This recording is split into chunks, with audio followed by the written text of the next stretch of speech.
Padre, Dios de amor, te damos las gracias por la oportunidad que nos das de abrir nuevamente tu palabra y estudiarla, Señor, considerar qué es lo que se revela en ella. Ayúdanos, Señor, a, a verla como un todo que presenta siempre los mismos principios de tu reino. Pedimos luz, pedimos sabiduría, pedimos tu Santo Espíritu.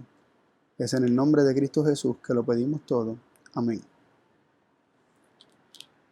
¿Engaña a Dios? ¿Acaso Dios puede engañar? Eso es una pregunta que no es que todos se la hagan, al contrario, la damos por defecto, pensamos que no, Dios no puede engañar. Sin embargo, en las Escrituras, en varias instancias, se hace alusión a que Dios engaña. Y esto es algo que tenemos que atender, ¿no? No lo podemos dejar así sin resolver. Y tenemos que aplicar los mismos principios que hemos estado aplicando al interpretar las Escrituras. Y es dejar que la misma Biblia se interprete ella misma. Teniendo esto en mente, vamos a leer el versículo del cual partimos en esta hora para estudiar la Biblia. Ezequiel 14, versículo 9, dice lo siguiente: y el profeta, cuando fuere engañado y hablare palabra, yo, el Señor, engañé al tal profeta, y extenderé mi mano sobre él y le raeré de en medio de mi pueblo, de mi pueblo de Israel. Miren qué interesante este versículo.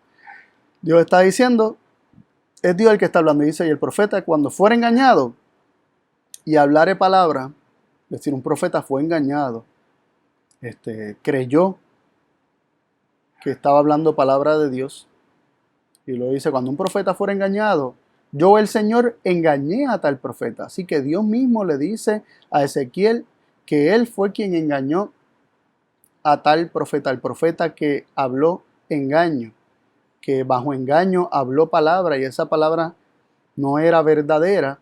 Pues dice Dios que él engañó a tal profeta. Y no solamente dice que lo engañó, sino que lo engañó y extenderá su mano sobre él y lo raeré del medio de mi pueblo de Israel.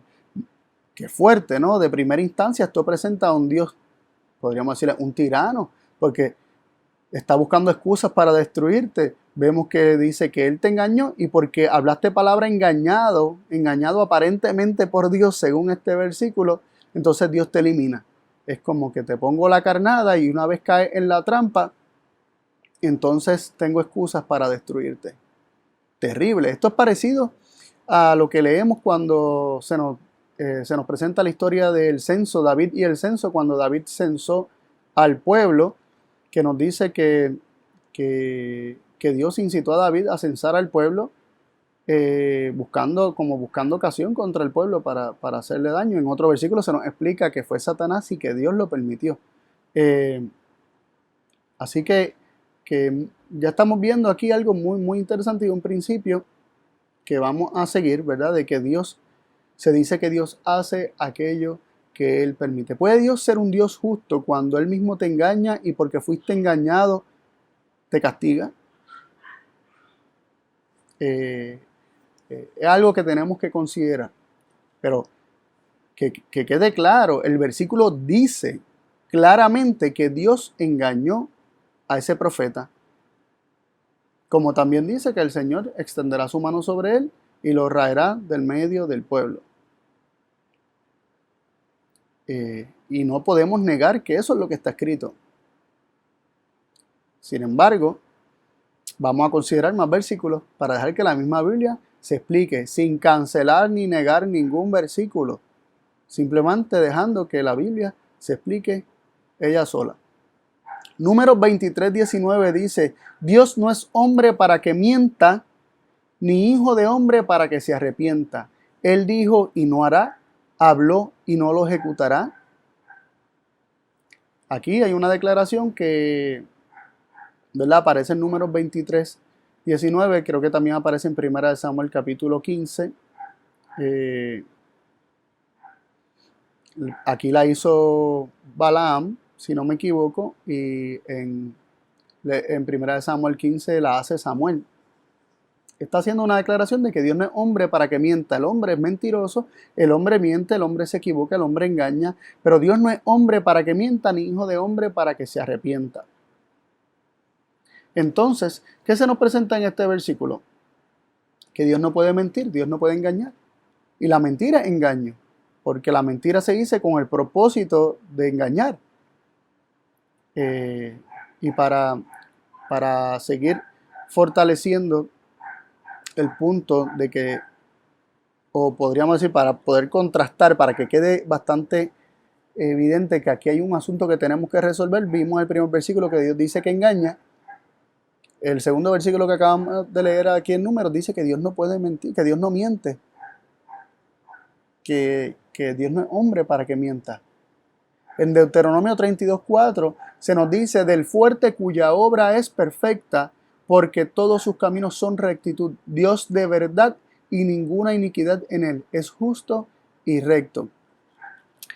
Miren cuán interesante este versículo. Dice que la obra de Dios es perfecta, es decir, todo lo que hace es perfecto. Sus caminos son rectitud. Dice Dios de verdad y ninguna iniquidad hay en él. Vemos cómo la declaración de que es un Dios de verdad y ninguna iniquidad hay en él. Si Dios mintiera, habría iniquidad en él, es lo que está diciendo. Pero como es un Dios de verdad, no hay iniquidad en él.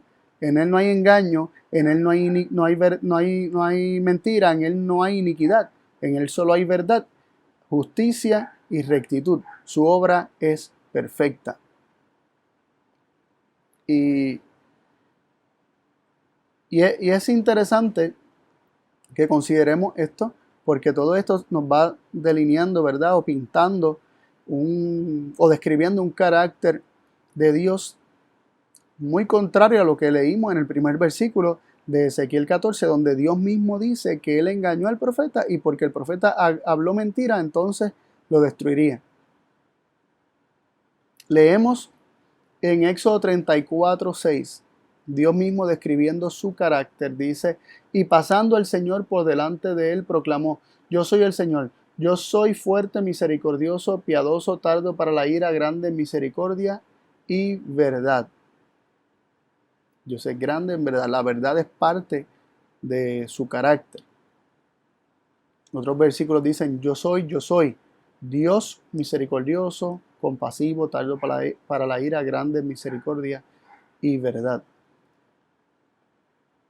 En Salmo 31:5 dice, Cristo habló esto por medio de David: en tu mano encomendaré mi espíritu, tú me redimirás, oh Señor Dios de verdad. Esto es bien interesante porque Jesús habló esto en la cruz: en tus manos encomiendo mi espíritu. Ahí lo dejó, ¿verdad? No lo cito completo, pero la declaración de Cristo era una declaración de fe, porque el contexto del versículo es que se encomienda a Dios su espíritu porque confía en él, porque él será redimido por Dios, porque será rescatado, retomado por Dios, levantado, porque Dios es un Dios de verdad, porque Dios no miente, porque lo que Dios dice lo cumple. En Isaías 53:9, hablando de Cristo más directamente, dice: y puso con los impíos su sepultura y su muerte con los ricos, aunque nunca hizo él maldad ni hubo engaño en su boca. Ni Dios miente, sino que un Dios de verdad, y Cristo, como la revelación del Padre, a Dios nadie le vio jamás, dice Juan capítulo 1, versículo 18, el unigénito Hijo de Dios que está en el seno del Padre, Él lo ha dado a conocer. Cristo ha dado a conocer, y todo cuanto podemos conocer de Dios se manifestó en la vida de Cristo. Y Cristo, en Él nunca hubo engaño en su boca. En Cristo nunca hubo engaño en su boca. Así que, ¿engaña a Dios realmente? Vamos a seguir viendo más versículos. Hebreos 6:18 dice lo siguiente: para que por dos cosas inmutables en las cuales es imposible que Dios mienta, tengamos un fortísimo consuelo los que nos acogemos a unirnos a la esperanza propuesta. Aquí se nos dice que es imposible que Dios mienta. Y está hablando de dos cosas inmutables, que no pueden moverse, que no se mueven, que no cambian, que son la promesa y el juramento, en las cuales es imposible que Dios mienta. Se nos declara, es imposible que Dios mienta, porque no es hombre para que mienta, ni hijo de hombre para que se arrepienta.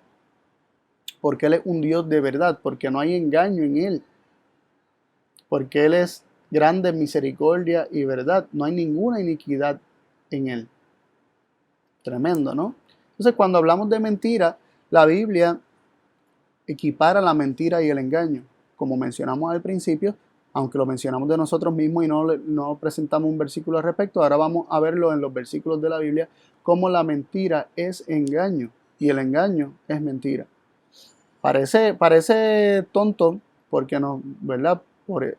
Nos parece que por defecto es así, pero realmente siempre tenemos que hacer el ejercicio de dejar que la Biblia defina sus propios términos. Job 31:5 dice, si anduve con mentira y si mi pie se apresuró a engaño.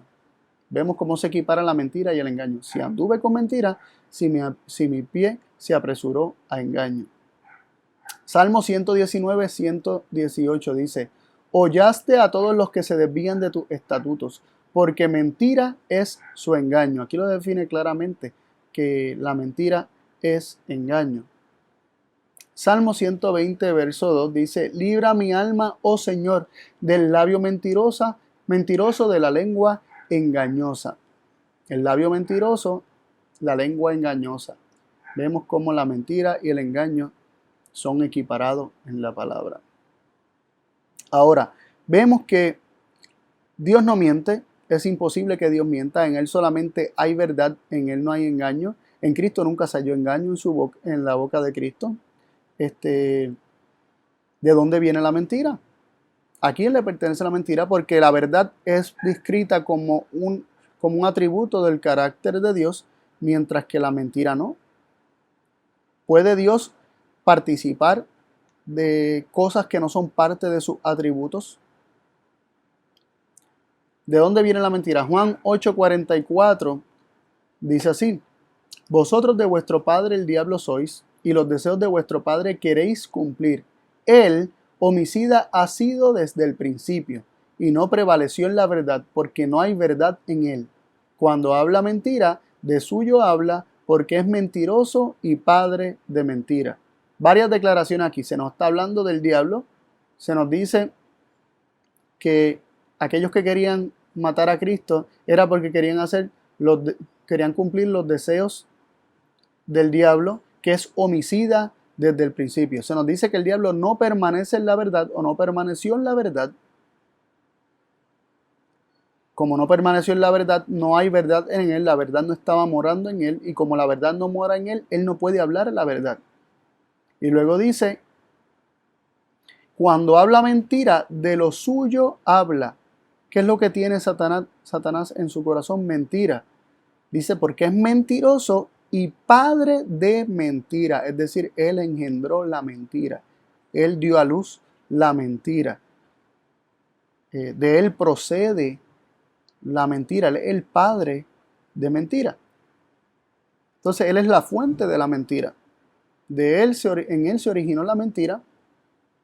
Y vemos cómo Dios es un Dios de verdad, un Dios verdadero, no hay iniquidad en Él, no hay mal en Él, todo es recto, todo es verdad. Es imposible que Dios mienta. En cambio, aquí vemos que es imposible que Satanás hable la verdad porque él es mentiroso y padre de mentira. Y vemos que se nos presentan dos fuentes, una fuente de la verdad y una fuente de la mentira. Una fuente de la fidelidad, ¿verdad? De hablar palabras fieles y verdaderas, y una fuente del engaño y la mentira. Satanás es el padre de mentira. Él es el autor de la mentira, como también es el autor de la muerte, porque vemos que ahí se nos dice que él es homicida desde el principio. Él fue el que le dio inicio al homicidio, a la matanza, al asesinato. Él es el autor de la muerte. En Primera de Juan capítulo 2, versículo 21, se nos dice lo siguiente: no os he escrito como si ignoraseis la verdad, sino como a los que la conocéis, que ninguna mentira es de la verdad. Para que quede más claro, este versículo nos está diciendo, y no es que yo lo voy a aclarar, sino que este versículo aclara aún más el punto que estamos resaltando, que la verdad y la mentira son mutuamente excluyentes. Donde está la verdad no puede estar la mentira, y donde está la mentira no puede estar la verdad. 99.9% verdad y 0.01% de mentira hace de esa verdad una mentira. Igualmente, 99.9 o 99.99 por ciento de mentira con un 0.01% de verdad no lo hace verdad, sigue siendo mentira. Hay contaminación, ¿no? Hay contaminación. Y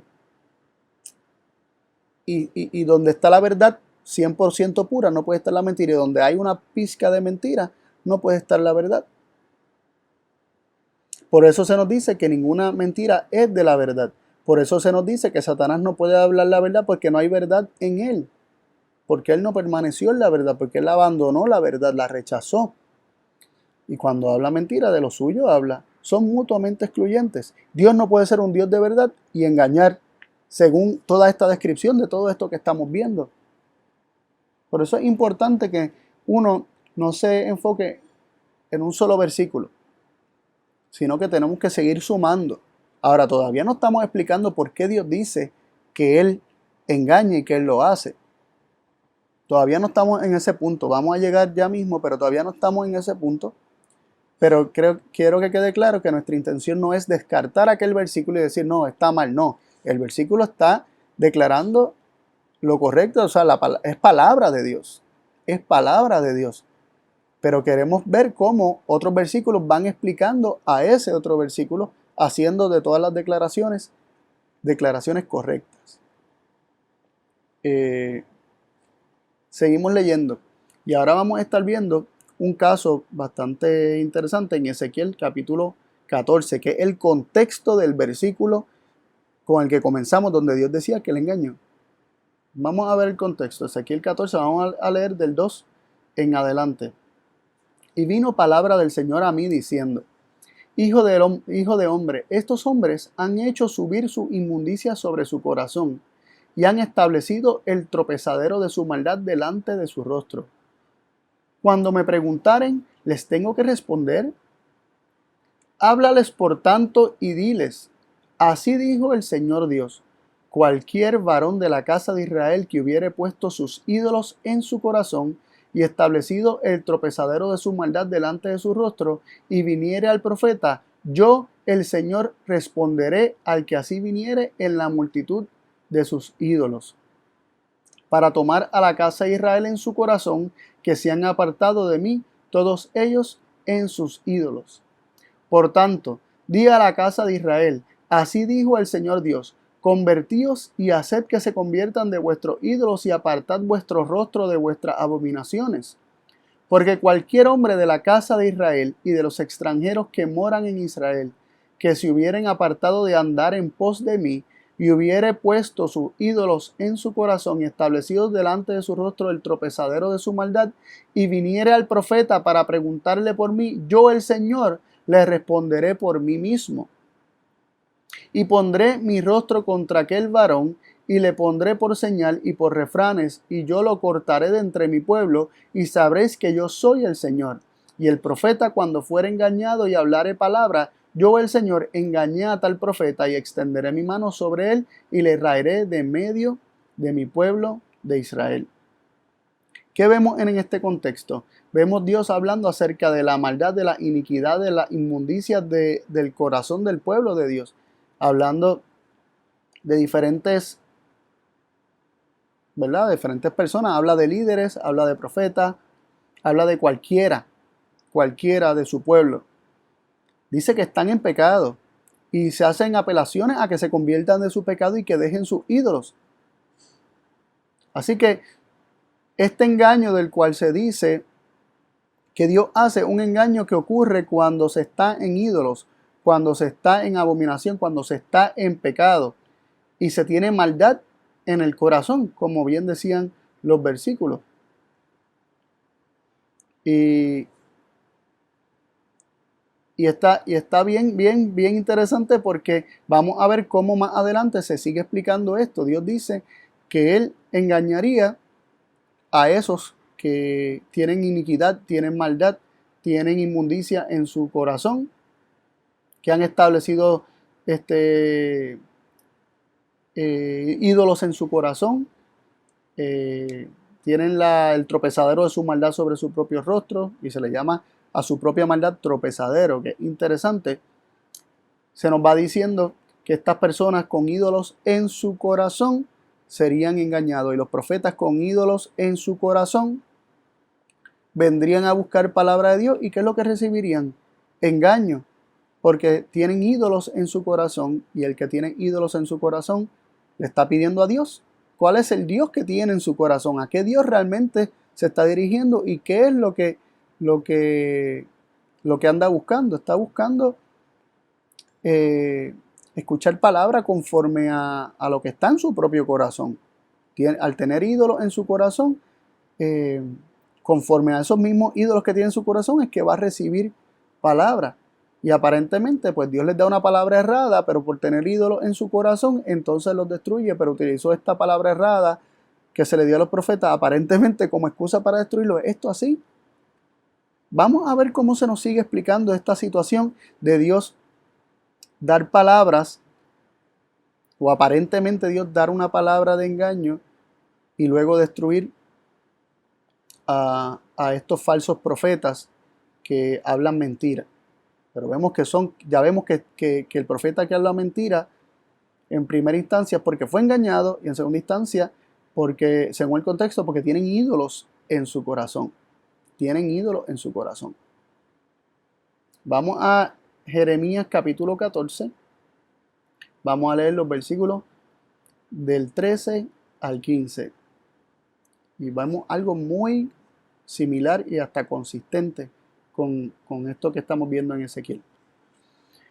Jeremías 14:13 en adelante dice: y yo dije, Señor Dios, he aquí que los profetas les dicen, no veréis cuchillo, ni habrá hambre en vosotros, sino que en este lugar os daré paz verdadera. Y hago un paréntesis, ¿verdad? Una aclaración. Jeremías y Ezequiel son prácticamente contemporáneos, ¿no? Y se nos presenta aquí a Ezequiel dentro del contexto de profetas que hablan mentira, que hablan engaño, y se nos habla de profetas que tenían idolatría en su corazón. De hecho, en el capítulo 8 de Ezequiel aparecen los ancianos y sacerdotes, los líderes del pueblo de Israel, adorando el sol y teniendo ídolos en el santuario. Pues aquí en Jeremías, que es contemporáneo y que los dos se sitúan bajo el tiempo de el fin de los reyes de Israel, ¿verdad? El fin del periodo de podríamos decir, de monarquía del pueblo de Dios, cuando cayeron cautivos ante Babilonia, y eventualmente fueron deportados, y eventualmente fue destruida Jerusalén. Pues habían profetas que constantemente profetizaban paz, pero Dios habló por medio de profetas diciendo que no habría paz. Y ese es el contexto, ¿no? Y volvemos y leemos el versículo 13 de Jeremías 14. Y yo dije, Señor Dios, he aquí que los profetas les dicen, no veréis cuchillo, ni habrá hambre en vosotros, sino que en este lugar os daré paz verdadera. ¿Qué decían los falsos profetas o los otros profetas? Que no habrá cuchillo, que no habrá hambre, sino que habría paz verdadera. Y el versículo 14 continúa diciendo, me dijo entonces el Señor, en falso profetizan los profetas en mi nombre. No los envié, ni les mandé, ni les hablé. Visión mentirosa y adivinación y vanidad y engaño de su corazón os profetizan. Interesante. Vemos aquí que cuando los profetas falsos profetizan mentira, Dios declara que esos profetas que profetizan en su nombre mentira, que profetizan engaño, Él no los envió, en primer lugar, no los mandó a que hablaran esas palabras, Dios no les habló, dice que tuvieron visión mentirosa, adivinación y vanidad, y luego aclara y dice, y engaño de su corazón os profetizan. ¿De dónde viene el engaño? En esta instancia, de su propio corazón. ¿Qué es lo que ellos tenían en su corazón? ¿Qué es lo que tienen en su corazón? Ídolos. Tienen ídolos en su corazón. Y conforme a esos ídolos son engañados. Pero es interesante que la palabra de Dios nos dice, ¿verdad? Moisés allá en el Pentateuco nos dice que el que adora ídolos adora demonios. Tremendo, ¿no? El que adora ídolos adora demonios. Entonces, al tener ídolos en su corazón y ser engañados por su propio corazón, dice que engaño de su corazón os profetizan. Es debido a los ídolos, a los demonios que han aceptado como Dios. Terrible. ¿Y qué es lo que le ocurre a estos profetas que Dios no, que hablan engaño, que Dios no manda, que Dios no les da palabra, que tienen visión mentirosa, que son engañados por su propio corazón? ¿Qué es lo que les ocurre? Por tanto, así dijo el Señor sobre los profetas que profetizan en mi nombre, los cuales yo no envié, y que dicen cuchillo ni hambre no habrá en esta tierra. Con cuchillo y con hambre serán consumidos los tales profetas. Destrucción, morirán. Así que el testimonio de Jeremías es el mismo testimonio que Dios da en Ezequiel. Lo único que en Ezequiel Dios dice, yo los engañé. Y aquí Dios dice que Dios no los envió, que Dios no les da palabra a los profetas que hablan mentira, que hablan adivinación, vanidad, engaño de su corazón están profetizando. ¿Cómo Dios los engaña? Dejándoles creer la mentira, dejándoles creer lo que ellos quieren creer, permitiendo que ocurra. Y aquí vemos cómo la palabra de Dios se sigue explicando y nos revela que muchas veces se dice que Dios hace aquello que Él permite. Y como dije al principio, tal vez por defecto decimos, no, Dios no puede mentir porque Él es Dios.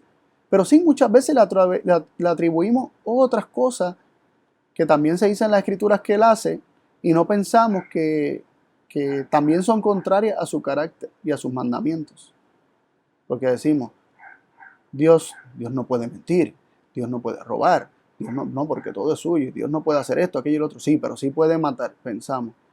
Pero ignoramos que en la misma Biblia donde dice que Dios mata y que Dios destruye, también explica cómo lo hace. Y lo hace muy distinto a los hombres, lo hace permitiendo, lo hace desprotegiendo, lo hace alejándose de aquellos que le dicen apártate de nosotros. Y pensamos que Dios no puede matar, que Dios no puede mentir, que Dios no puede hacer todo eso, pero sí pensamos que Él puede activamente, y de su corazón destruir a aquellos que no se sujetan a Él. Miremos que donde mismo dice que él engaña, en el versículo en Ezequiel 14:9, ahí mismo donde dice que Él los engaña, es donde dice que Él los destruye.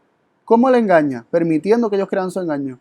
¿Cómo los destruye? Dejando que cosechen lo que sembraron, desprotegiéndolos. Se nos olvida que Dios es luz y que en Él no hay tinieblas en lo absoluto, pero cuando esa luz es rechazada, ¿en qué queda el hombre? En tinieblas. Dios le da al hombre vida, aliento y todas las cosas, pero cuando Dios es rechazado, cuando Dios respeta nuestra decisión y termina por apartarse del pecador empedernido, porque el hombre así lo quiso y Dios respeta la libertad que le dio al hombre, entonces el hombre experimenta las consecuencias de sus decisiones. De la misma forma que Dios engaña, de la misma forma que Él destruye a estos profetas mentirosos. Con cuchillo y con hambre. ¿Dios lo hizo? No. ¿Quiénes destruyeron a estos profetas? ¿Quiénes los destruirían? las consecuencias de sus decisiones, Dios entregándolo en manos de sus enemigos. El cuchillo lo trae Babilonia en este caso. El hambre también a consecuencia del cuchillo, a consecuencia del sitio, de la destrucción. La palabra de Dios, cuando se considera toda, es clara. Es clara. Miren, hasta el mismo Jeremías llega a decir que Dios engañó. Mira cómo dice Jeremías 4:10. Y dije, ay, ay, el Señor Dios, verdaderamente en gran manera has engañado a este pueblo y a Jerusalén, diciendo, paz tendréis, pues que el cuchillo ha venido hasta el alma. El mismo Jeremías dice que Dios engañó al pueblo y a Jerusalén diciendo, paz tendréis. ¿Dios dijo paz tendréis? Dios nunca dijo paz tendréis. Pero hubo profetas que supuestamente venían de parte de Dios, que Dios declara más adelante que Él no los envió, y declaran que tendrían paz cuando realmente no era paz. No fue Dios el que engañó al pueblo, no fue Dios el que engañó a Jerusalén, no fue Dios el que engañó a los profetas, sino que fue el engaño del corazón de estos profetas, y Dios lo permitió. Y como Dios permitió que estos profetas hablaran mentira, Jeremías le adjudica a Dios responsabilidad, y no solamente Jeremías, la palabra de Dios Dios mismo asume responsabilidad de haber hecho esto porque Él lo permitió. Jeremías 28,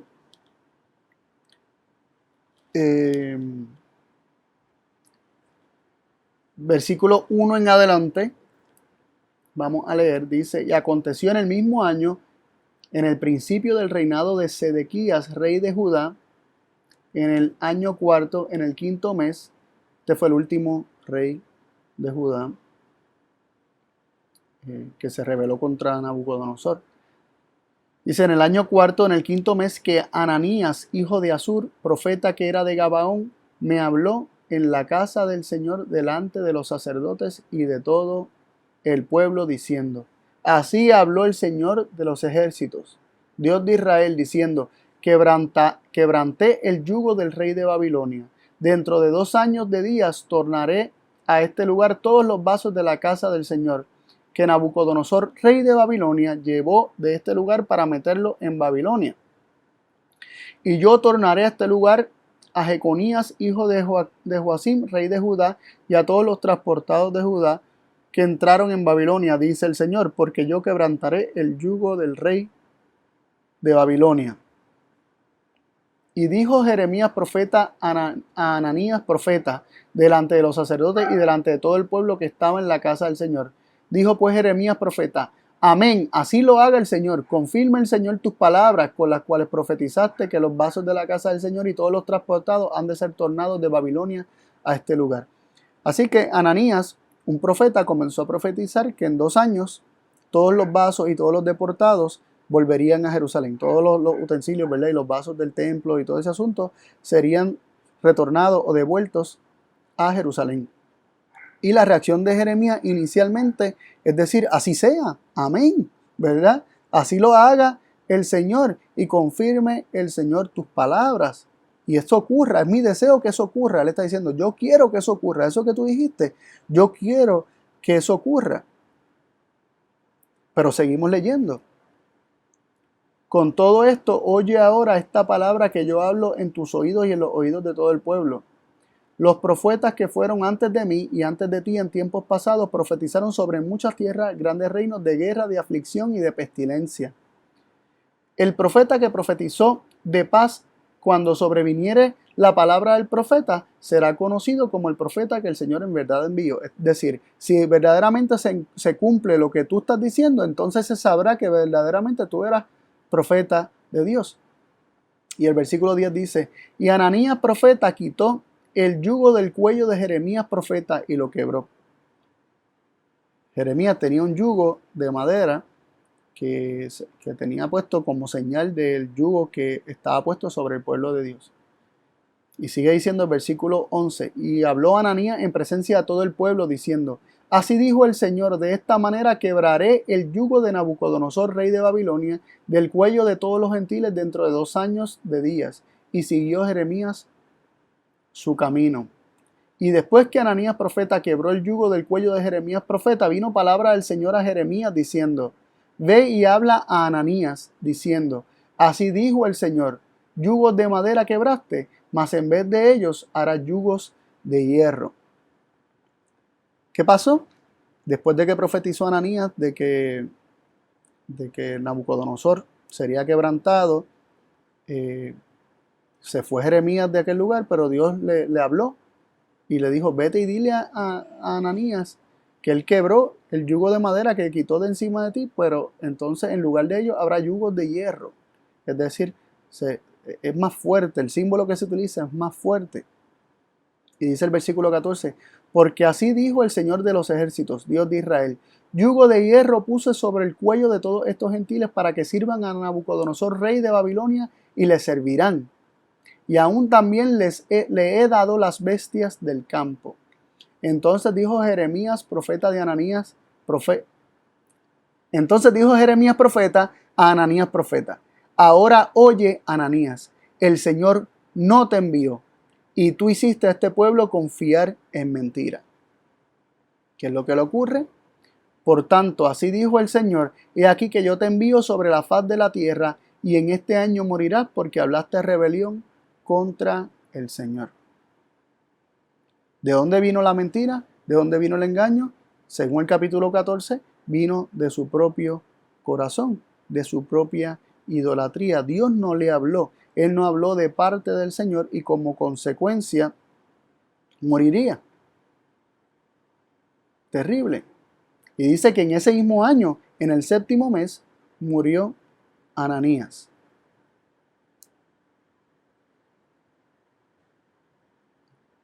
Interesante este asunto del 7º mes, ¿no? Que es el mes del día de expiación y el día de juicio, ¿verdad? En ese mismo año murió Ananías. Se cumplió la palabra de Jeremías, el profeta cuya palabra se cumpla es señal de que Dios realmente habló por él. La palabra de Ananías no se cumplió porque no provenía de Dios. Habló mentira y engañó al pueblo con mentira. ¿De dónde procede la mentira? Sabemos que de Satanás. ¿Qué tenían en su corazón estos profetas que hablan mentira? Ídolos. Y según el engaño y la mentira que tienen en su corazón, el engaño y las mentiras de los ídolos, de los demonios, como vimos, así hablan. Otro ejemplo de esto lo tenemos en Primera de Reyes, capítulo 22, donde Josafat viene a visitar a Acab y Acab lo convence de ir a guerra contra los sirios, o más bien contra Ramot de Galaad, que se la habían ganado a los sirios, pero tenían que ir a tomarla, ¿no? Tenían que ir a hacer guerra contra Ramot de Galaad. Entonces, leemos allí, ¿verdad? Vamos a leer algunos versículos de esta historia, qué es lo que pasó. Para que tengan una idea, Acab invita a Josafat a ir a guerra juntamente con él, pero Josafat dice: pero vamos a consultar a Dios primero. Entonces, Acab trae sus profetas y todos los profetas le hablan bien: sí, ve, prospera, porque Dios está contigo.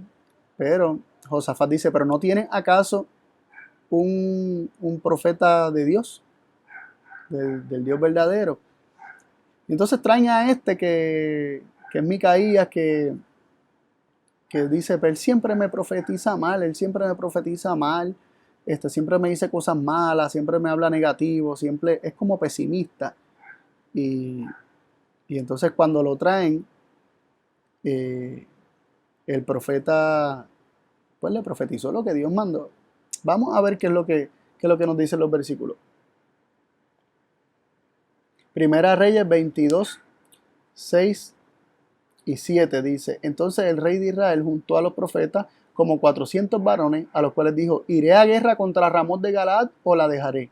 Y ellos dijeron: sube, porque el Señor ha entregado en mano del rey. Y dijo Josafat: ¿hay aún aquí algún profeta del Señor por el cual consultemos? Y Micaías, y ahí pues mandaron a buscar a Micaías. Y Micaías respondió: vive el Señor, que todo lo que el Señor me hablare, eso diré. ¿Y qué fue lo que el Señor le habló? el versículo 19, entonces él dijo, oye pues palabra del Señor. Yo vi al Señor sentado en su trono y todo el ejército de los cielos estaba junto a él, a su diestra y a su siniestra. Vemos una imagen bien interesante. Él vio en visión, ¿verdad? A Dios sentado en su trono y todo el ejército del cielo junto a él, a su diestra y a su siniestra, ¿verdad? A su derecha y a su izquierda, como Jesús habló también que estarían las cabritas y las ovejitas, ¿verdad? Las ovejas a su derecha y las cabritas a la izquierda, los salvos como ovejas a la derecha y las cabritas, los perdidos a la izquierda. Así que aquí podría estar hablando de ángeles buenos y ángeles malos, delante de Dios. Seguimos leyendo en el versículo 20. Y el Señor dijo, ¿quién inducirá a Acab para que suba y caiga en Ramot de Galaad? Y uno decía de una manera y otro decía de otra. Y el versículo 21 dice, y salió un espíritu y se puso delante del Señor y dijo, yo le induciré. Y el Señor le dijo, ¿de qué manera? Y él dijo, yo saldré y seré espíritu de mentira en boca de todos sus profetas. Y él dijo, le inducirás y aún prevalecerás. Sal pues y hazlo así. Dios le da permiso a este espíritu para que sea espíritu de mentira en la boca de todos los profetas que hablan mentira. Y Dios le dice que va a prevalecer. ¿Y por qué iba a prevalecer? Porque aman mentira, porque tienen ídolos en su corazón, porque le hablan conforme a lo que quieren escuchar y no conforme a la palabra de Dios. Y el versículo 23 se nos dice, y ahora he aquí que el Señor ha puesto espíritu de mentira en la boca de todos estos tus profetas, y el Señor ha decretado mal acerca de ti. Así que le está diciendo, y luego, ¿verdad? Le explica que va a morir, que va a morir. Cuando lo regañan, lo acusan, lo amedrentan por haber hablado mal o pesimistamente, podríamos decir, hasta Sanbalot, creo que era el nombre Sanbalot, o no me acuerdo, no, Sedequías era el nombre, Sedequías, me confundí ahí por un segundo. Sedequías era el nombre del otro profeta que habló mentira, o uno de ellos que habló mentira, vino y lo golpeó por haber dicho que, ¿verdad? Por haber hablado mal sobre el rey, de que el rey moriría. Y entonces eh, él le dijo que el rey moriría, que no volvería, ¿sabe? Y se vería que él habló de parte de Dios y pasaba tal como él dijo que ocurriría. Y así ocurrió. Acab murió en esta guerra. Se fueron a la guerra y Acab murió en esta guerra. Se cumplió la palabra del profeta de Dios y quedó demostrado que los otros eran profetas de Satanás, profetas que tenían ídolos en su corazón, que se hacían pasar por profetas de Dios, pero realmente no lo eran. Lo interesante aquí es que este espíritu que habla mentira es dicho como enviado por Dios. Sin embargo, vemos que realmente él tenía un plan de cómo él lo haría y que Dios le da el permiso para que así lo haga. Y tenemos que mencionar que de Dios es la verdad, ¿verdad? Volver a traer ese punto, que de Dios es la verdad, de Él no sale la mentira, y si este espíritu de mentira pondría mentira en el corazón de estos hombres, este espíritu no puede ser un espíritu de Dios, no puede ser un ángel, que son espíritus ministradores enviados por amor de todos aquellos que han de ser salvos, es decir, hacen una misión de amor, y este espíritu de mentira corresponde al padre de mentiras, le sirve al padre de mentiras, le sirve a Satanás, para resaltar el punto de que del Espíritu de Dios no procede la mentira y que por lo tanto el espíritu de profecía nunca puede hablar mentira a alguien. Leemos Juan 14:17, que dice, al Espíritu de verdad, al cual el mundo no puede recibir porque no le ve ni le conoce, pero vosotros le conocéis porque permanece con vosotros y será en vosotros. El Espíritu de Dios, el Espíritu de Cristo, el Espíritu de verdad, el Consolador del cual Cristo está hablando, se le llama el Espíritu de verdad. No es espíritu de mentira, sino el espíritu de verdad. El verdadero espíritu de Dios es un espíritu de verdad. Juan 15:26 dice: pero cuando viniera el Consolador, el cual yo os enviaré del Padre, el Espíritu de verdad, el cual procede del Padre, él dará testimonio de mí. Este Espíritu que procede del Padre es Espíritu de verdad, no de mentira. ¿Qué procede del Padre? Solamente la verdad. Juan 16:13 dice: porque cuando viniera el Espíritu de verdad otra vez, él os guiará a toda verdad. ¿Qué es lo que hace el Espíritu de verdad cuando se recibe? Guiar a toda verdad, nunca a toda mentira. Porque no hablará de sí mismo, sino que hablará todo lo que oyere y os hará saber las cosas que han de venir. Efesios 5:9 dice: porque el fruto del Espíritu es en toda bondad, justicia y verdad. El fruto del Espíritu, ¿qué es lo que da el Espíritu como fruto? Verdad, nunca mentira. Es Satanás quien hace estas cosas. Es Satanás quien provoca estas cosas, quien las produce. Es él quien miente, quien acusa. Es él quien busca que el Señor le entregue y le dé la oportunidad para hacer su obra. Y Dios, cuando el hombre rechaza su protección, lo entrega a aquel a quien ellos eligieron, a quien el hombre eligió. Y tenemos el caso de Job, que no es tanto así, porque Job no eligió el pecado, pero vemos que se nos dice lo siguiente en Job 2, del 4 al 6. Y respondiendo Satanás dijo al Señor: piel por piel, todo lo que el hombre tiene dará por su alma. Mas extiende ahora tu mano y tócalo a él mismo y su carne, y verás si no te blasfema en tu rostro. Y el Señor dijo a Satanás: he aquí, él está en tu mano, mas guarda su vida. Vemos aquí que Satanás es quien acusó a Job de que maldeciría a Dios, que blasfemaría a Dios en su propio rostro. Y Dios le dice a Satanás que Job estaba en las manos de Satanás, pero guarda su vida. No le puedes hacer daño a su vida. Así que Dios otorga un permiso, y se nos dice en el mismo Job capítulo 2, donde Dios dice que él afligió a Job, cuando en realidad era Satanás el que lo estaba haciendo. Pero como Dios lo permitió, Dios asume la responsabilidad de él haberlo hecho. Y esto es bien similar a lo que encontramos en Ezequiel capítulo 14, verso 9, donde Dios dice: yo lo engañé. ¿Cómo Dios engaña? Permitiendo que el enemigo engañe. Hechos 5, del 3 al 4, o sea, 3 y 4 dice: y dijo Pedro: Ananías, ¿por qué ha llenado Satanás tu corazón a que mintieses al Espíritu Santo y defraudases del precio de la heredad? Y reteniéndola, ¿no se te quedaba a ti? Y vendida, ¿no estaba en tu potestad? ¿Por qué pusiste esto en tu corazón? No has mentido a los hombres, sino a Dios. ¿Quién puso la mentira en el corazón de Ananías? Dice que Satanás llenó su corazón a que mintiera. Es Satanás quien induce a los hombres a mentir. En 2 Tesalonicenses 2, del 9 al 12, hablando del hombre de pecado, del hombre inicuo, podríamos decir también el anticristo, ¿no? La descripción del anticristo. Dice: aquel inicuo, el cual vendrá por operación de Satanás, con grande potencia, señales y milagros mentirosos. Es Satanás quien opera por medio de él, ¿cómo? Con milagros mentirosos.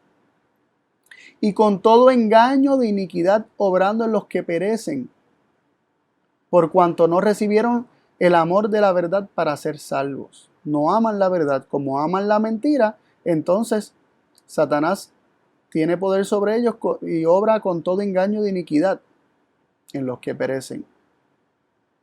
Terrible. Es Satanás quien opera por medio del anticristo. Es Satanás quien hace milagros mentirosos. Es Satanás que es padre de mentira, aquel que con engaño de iniquidad obra en los que perecen. Y esto ocurre porque no amaban la verdad, sino que amaban la mentira. Y como aman la mentira, se les permite tener la mentira y se le permite a Satanás engañarlos, porque ellos aman la mentira. Versículo 11 dice, por tanto, pues enviará Dios en ellos operación de error para que crean a la mentira. ¿Cómo Dios envía operación de error? Operación de Satanás, dice arriba, el cual vendrá por operación de Satanás.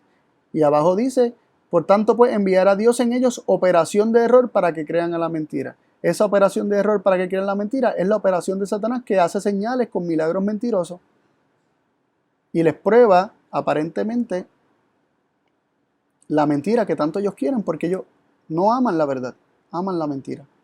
Y que Dios hace, los deja a Satanás, a la operación que Satanás ha de hacer. Pero se nos dice que Dios quien envía esta operación, pero a la vez se nos especifica que es una operación de Satanás. ¿Y cómo Dios la envía? Permitiéndola. Dice, para que sean condenados todos los que no creyeron a la verdad, antes consintieron a la iniquidad. Como consienten a la iniquidad, como consienten a la mentira, como consienten al engaño, y se les da el engaño que tantos quieren y tanto desean, porque se les permite a Satanás hacer engaños. Entonces se dice que Dios envía esta operación de error, pero realmente no es Dios enviándola directamente, porque Dios claramente dice que Él no miente, Él no engaña, que Él no envía profetas que hablan mentira, todo lo contrario, queda demostrado que Él no los envió cuando hablan mentira. En Apocalipsis 12, versículos 9 y 10 se nos dice, para seguir fortaleciendo y cerrando este punto, de que es Satanás el padre de mentira y al quien se le permite engañar cuando un profeta habla engaño. Apocalipsis 12, del 9 y 10 dice, y fue lanzado fuera aquel gran dragón, que es la serpiente antigua, que es llamado Diablo y Satanás, el cual engaña al mundo entero. ¿Qué es lo que él hace? Engañar al mundo entero. Y fue arrojado en tierra, y sus ángeles fueron derribados con él. Y oí una grande voz del cielo que decía, ahora es hecha en el cielo salvación y virtud y reino de nuestro Dios y potencia de Jesucristo, porque el acusador de nuestros hermanos es ya derribado, el cual lo acusaba delante de nuestro Dios día y noche. Es Satanás, la serpiente antigua, el dragón, el diablo, el que engaña al mundo entero. Es él el espíritu de mentira. Es él que envía a sus demonios a engañar a los hombres. Es el que hace operación engañosa, seduciendo a los hombres a creer la maldad, a creer la iniquidad, a creer aquello contrario a la verdad, pero que es halagador para ellos. Ahora, ¿cuál es el corazón de Dios dentro de toda esta situación? ¿Acaso Dios se alegra del pecado, de la iniquidad, del engaño del hombre? Y cuando el hombre es destruido y recibe las consecuencias del engaño que creyó, ¿acaso Dios se siente alegre?